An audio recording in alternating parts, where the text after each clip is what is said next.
আমি তো আগে ক্লিয়ার করেছি যে আমি আশা করেছিলাম উত্তর মালদার প্রার্থী দল আমাকে করবে এবার, যেহেতু এর আগের বার একটা চক্রান্ত হয়েছিল এবং বিজেপি জিতেছিল। আমরা একই পরিবারের যেহেতু দুজন সদস্য দাঁড়িয়ে গেছিলাম, বিজেপি অ্যাডভান্টেজ পেয়ে গেছিল।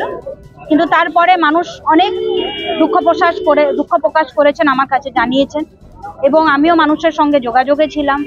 মানুষ আশা করেছিলেন যে এবার আমরা বিজেপিকে হারাতে পারবো এবং আমিও সেটা আশা করেছিলাম। যাই হোক, দল একটা সিদ্ধান্ত নিয়েছে, সেই সিদ্ধান্তকে মেনে নিয়ে আমি ময়দানে নেমেছি।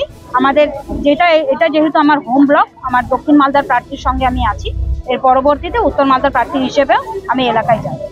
আপনার পরিবারেরই একজন সদস্য ইসাকান চৌধুরী এই কেন্দ্রের প্রার্থী, কতটা লড়াই হবে?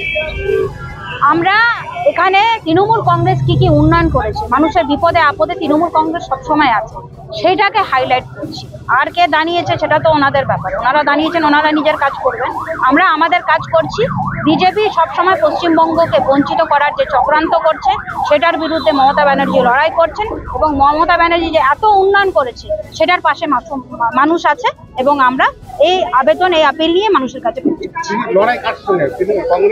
সেটা কোনো ফ্যাক্টর না, কোনো লড়াই নেই। আমরা খুব আশাবাদী দুটো সিটই তৃণমূল কংগ্রেসে পাচ্ছি। আরেকটা প্রশ্ন, যে এক সময় কোতোয়ালির বাড়ি থেকে 3 জন প্রার্থী হয়েছিলেন লোকসভা ভোটে, এবার মাত্র একজন, কিভাবে দেখছেন?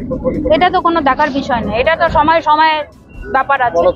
উনি দাঁড়িয়েছেন, উনি নিজের মতো লড়াই করছেন, আমরা নিজের মতো লড়াই করছি।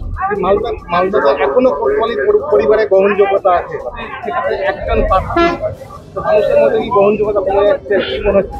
দেখুন, এটা তো দলের বিষয়, দল সিদ্ধান্ত নিয়েছে, আমাকে টিকিট দেয়নি, এটা তো দলের বিষয়, এটা নিয়ে তো আমি বলতে পারবো না। এবং আগামী দিনে আমরা আশাবাদী দুটো সিটই আমরা জিতবো।